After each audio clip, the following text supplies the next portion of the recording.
test is in 4 parts: Part 1, Part 2, Part 3, and Part 4. Now look at Part 1. Part 1. First, you have some time to look at questions 1 to 5.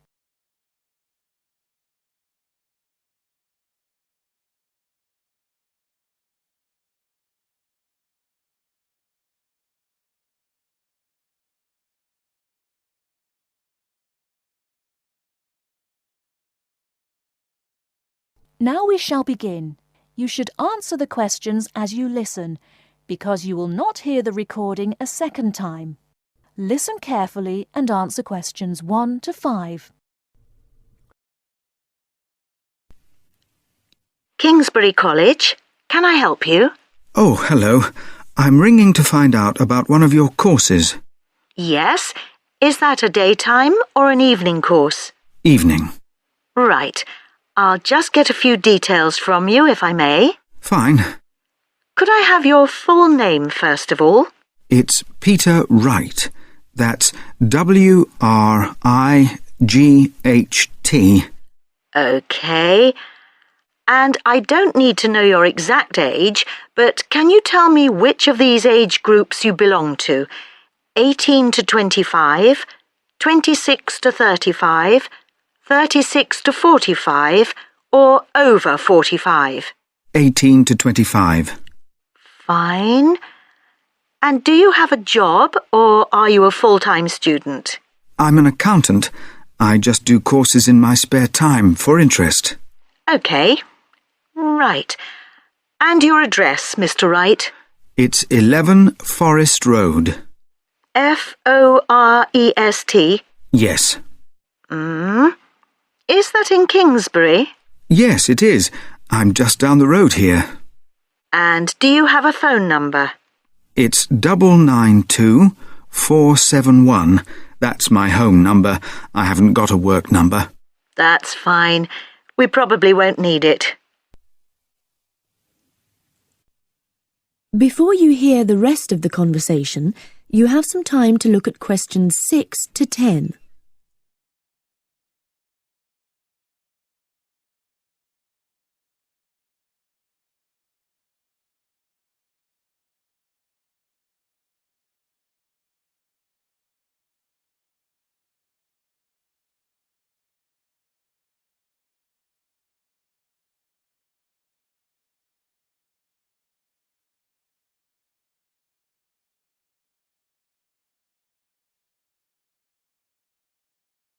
Now listen and answer questions 6 to 10. Now, you want to register for a course. Yes, cookery. Do you happen to know the exact title of the course? We've got Thai cookery on Wednesdays, or Mexican cookery on Fridays, or... Mexican.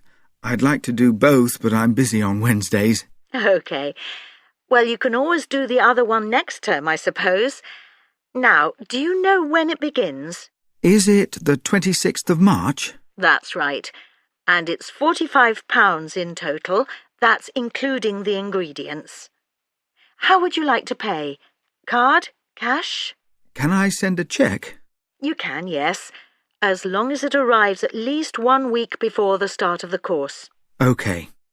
And I'll just give you a reference number, if you could make a note of it and write it on the back. Yes? It's CZ943. Yes, got that. Good. Well, there's just one last question. Do you have any special requirements that I should make a note of? Yes, there is one thing. I use a wheelchair. Right, so you need to have access for that. OK. Don't worry, your room is on the ground floor, and I'll make sure there are no steps involved. We can always put a ramp in. Thanks. So, we look forward to seeing you on the 26th of March. That is the end of Part 1. You now have half a minute to check your answers.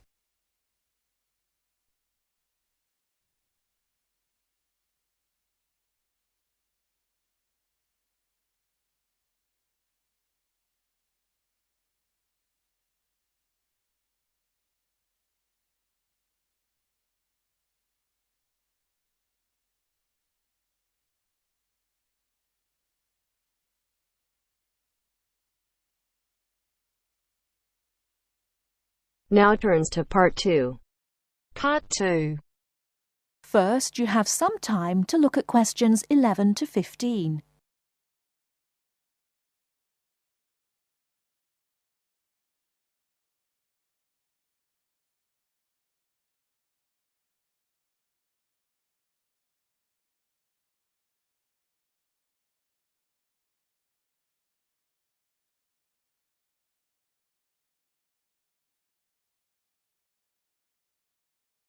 Now, listen carefully and answer questions 11 to 15. The Airbus A380 is a revolution in aircraft technology. Today I have as my guest Mr. James Carr, who worked on the project. Mr. Carr, when did you start working on the Airbus A380? I started working on the A380 project at the beginning of 2003, about a year after the first real construction began, although work on the plane began in 2000. Can you tell us something about the plane? It is the biggest passenger jet in the world, with a capacity of 550 to 600 seats. It is over 24 metres high and has a wingspan of around 80 metres. It has 20 wheels and weighs 421 tonnes without passengers, and has a range of 14,800 kilometres. What exactly did your job involve? Were you working on the fuselage? No, I was working on the wing assembly at Broughton in North Wales. The fuselage and tail fins were made in Germany and Spain, and the final assembly took place in Toulouse, France. My job was to work on the computer-controlled wing panel assembly machines. These wing panels are not just sheets of metal, but have reinforcing stringers, which are long pieces of metal running along their length. The stringers are needed for strength. For the A380, Airbus invested heavily in automated machinery to fit these. The wing panel assembly machines cost around $12 million each, and there are now 6 of them. The machines required control programs to operate them, which told them where to go and what to do. I was responsible for the control programs. How many people were working on the wing assembly? It involved around 1,000 people, but this was a small percentage of the total, and they weren't all working at Broughton. Before the wing assembly took place, the wing had to be designed. This required massive amounts of research. The wing must be strong enough, but the weight must be kept to a minimum for safe takeoff and landing. The takeoff speeds for large aircraft can exceed 330 kilometers per hour. What was the factory at West Broughton like? Very big. The part I worked in was as high as a 6 or 7 story building. On some days there were clouds inside the main building. There were other buildings, offices and departments inside the main buildings. Workers used bicycles, trucks and vans to get around inside. The building is the size of 6.5 football pitches. How did you test the wing? The wings went through several tests to confirm design and stress predictions. For the new aircraft, we tested one set of wings to destruction to find the strength. In other words, we completely destroyed the wing. We used another set of wings for fatigue testing.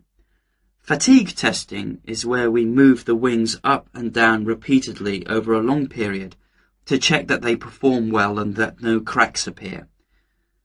There were also test aircraft that pilots flew to check flying performance, fuel economy, loading and safety. How did you feel when the first plane was finished? The A380 is the most significant commercial aerospace project in over 30 years, and so it was good to be involved with something so important. On the 27th of April 2005, we watched as the A380 test aircraft flew for the first time, and there was a real sense of achievement. Did you have any problems during the construction? We didn't attempt a project of this size without expecting some problems. The whole thing was a problem-solving challenge from start to finish. Nothing was predictable. For example, while we were developing the programs, the robots nearly put holes in the wrong place and we had to start again. All these problems cost the company millions of dollars along the way. How much did the whole project cost? I would guess it cost around £8.4 billion or 12.6 billion euros. Thanks for talking to us, Mr. Carr. Not at all.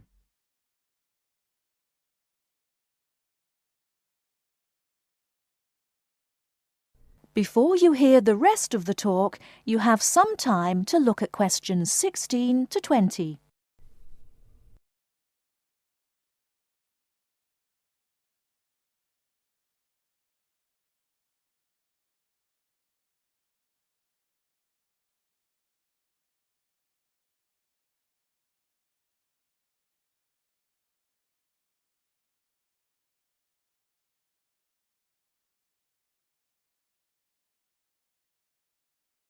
Now listen and answer questions 16 to 20.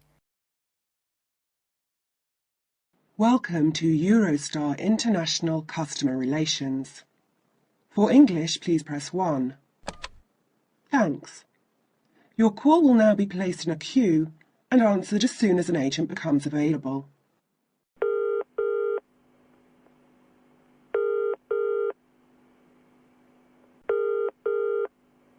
Which journey would you like to make? London to Paris, return. And what is your date of travel, please? The 21st of March, coming back on the 6th of April. What time of day would you like to travel? Around midday is best for me. There is one departing at 12:09 from Waterloo Station. Pardon? Could you repeat that, please? 12:09. 9 minutes past 12.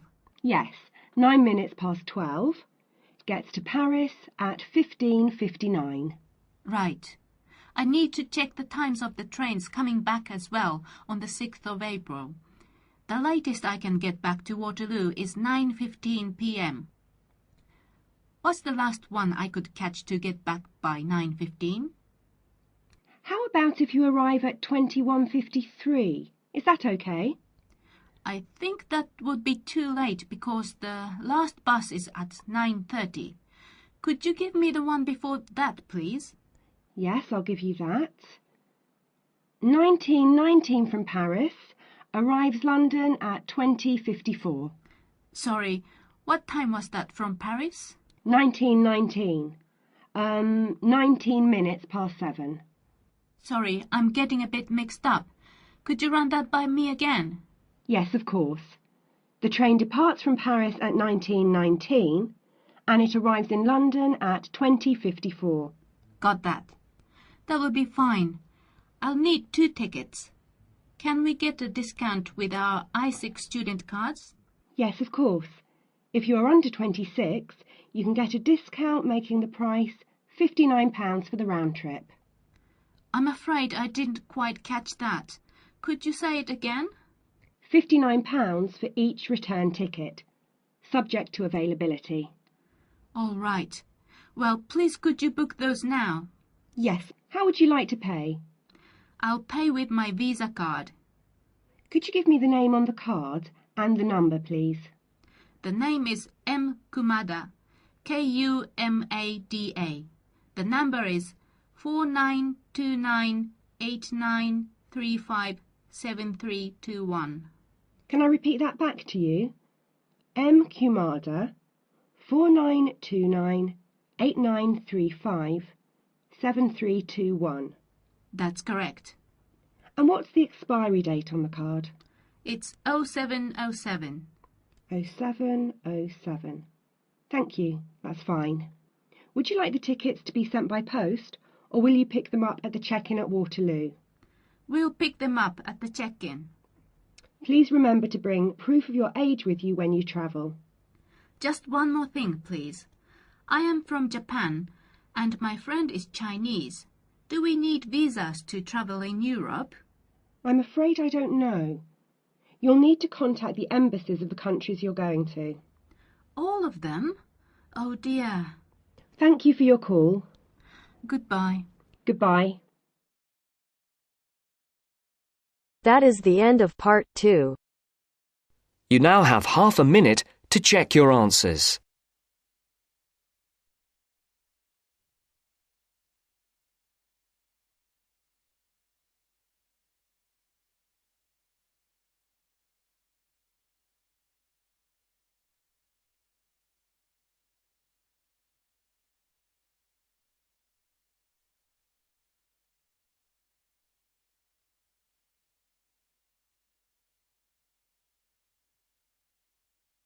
Now turns to Part 3. Part 3. First, you have some time to look at questions 21 to 25.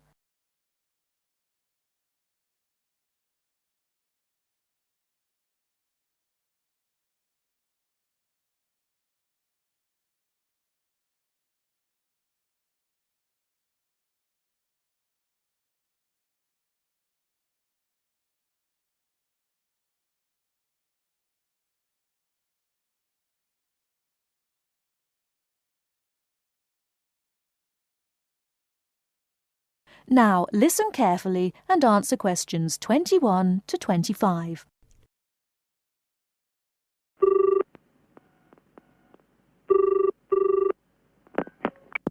Scope Charity Office. How can I help you? Oh, hello. I'm ringing about the Dragon boat race that you're asking people to take part in. Oh, yes. We still need a few more teams. Are you interested in joining the race?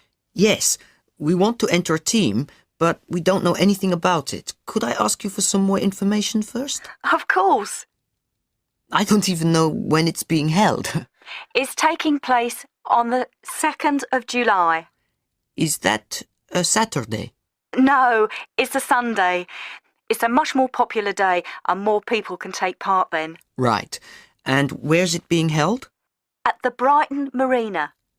Oh, I'm an overseas student. Could you spell that for me? Yes, it's Brighton Marina. That's Marina. Do you know where it is? I'm not sure. It's a couple of miles past the Palace Pier. Oh, yes, I know it. You take a right turning off the coast road, or you can cycle along the seafront. That's good. What time does the race start? Well, the first heats begin at 10 a.m, but you need to register half an hour before that, at 9:30, and we really recommend that you aim to be there by 9. It's a good idea to arrange a meeting place for your team. Right. And the race is to help raise money for charity? It is. We're asking every team member to try and raise £35 by getting friends and/or relatives to sponsor them. Every crew member will receive a free tournament T-shirt if your team manages to raise £1,000 or more. Oh, that's quite good. Also, we're holding a raffle. Every crew member who takes part in the race this season will be entered into a free prize draw. Oh, what's the prize? It's pretty good. It's a holiday in Hong Kong. Sounds great. The man asks for more information. Before you hear the rest of the talk, you have some time to look at questions 26 to 30.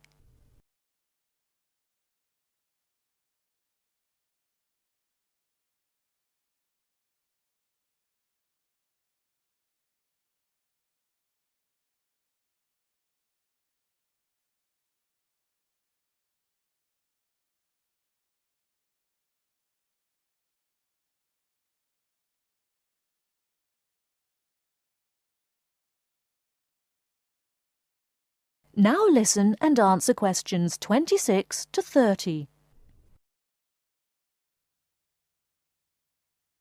Is there anything else you need to know? Could you just tell me a little bit more about the teams? Well, you need to have a crew of 20 people for your Dragon boat, and you then need to agree on who's going to be the team captain. That will probably be you. Fine. I've got a group of 20 people who are interested. Do all the team members have to be a certain age? Well, there's no age limit as such, but if you have a team member who's under 18, then they have to get their parents' permission to take part. Yes, that makes sense. It isn't dangerous, but we do have boats that turn over in the water, and for that reason we need to insist that everyone wears a life jacket as well. And you can hire life jackets from us when your team arrives. What do you advise people to wear? Well, most people wear a T-shirt, shorts and trainers. I certainly wouldn't recommend that you wear jeans or boots. In fact, it's a very good idea to bring some spare clothes. Okay. It can get quite cold and wet if the weather's bad, and there's quite a bit of hanging around, especially if you qualify for the semi-finals or the final. I see what you mean. Have you got a name for your team? Oh, not yet, no. Well, you need to decide on one and then put it on the entrance form, which I'll send you. Oh, okay. So, if you'd like to give me your address, I'll be happy to send details first class. That is the end of part 3. You now have half a minute to check your answers.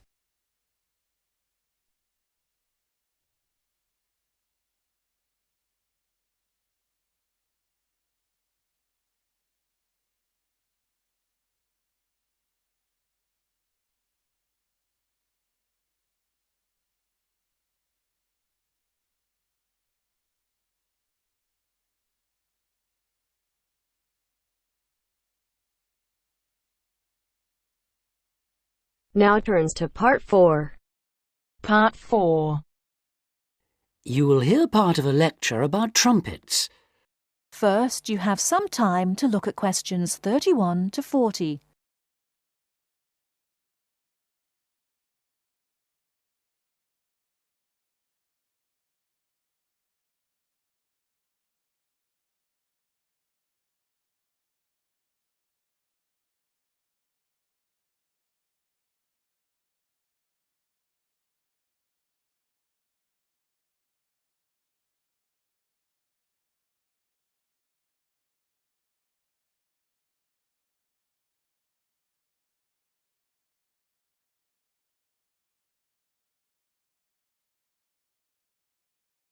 Now, listen carefully and answer questions 31 to 40. The trumpet is quite a remarkable instrument. Take the B-flat type, for instance, the kind of trumpet most people use today. If we stretched one out in a straight line, it would measure nearly 140 centimeters in length. What we see in the diagram, then, is a very long brass tube wrapped around itself in order to save space. To produce its characteristic sound, the musician blows continuously into the small metal cup on the left called the mouthpiece, which is shaped to fit the lips. The air travels along the lead pipe and round the tuning slide, which can be moved in or out to change the instrument's pitch. The air then reaches the feature that distinguishes the trumpet from, for instance, a bugle, the 3 valves that extend from above the top to below the bottom of the instrument. Each valve can send the airflow one of 2 ways, either along the main pipe, the shortest route, or else into an extra length of tube, thus lowering the pitch of the sound being played. The musician does this by pressing one of the finger buttons at the top, diverting the air into the first tube if the first is pressed, into the second and shortest by using the second, or into the longest one, the third, by pressing number 3. The air then continues its way round the bend in the lead pipe and along to the end at the widest part of the body, known as the bell, which projects the powerful sound forwards. Incidentally, all this breath forced through the metal of the instrument does of course contain water vapor, and this will start to condense and form droplets after a certain amount of playing. The result is a gurgling sound from the trumpet, so to avoid this, there is a device on the tuning slide called the water key, which when pressed lets the water drip out.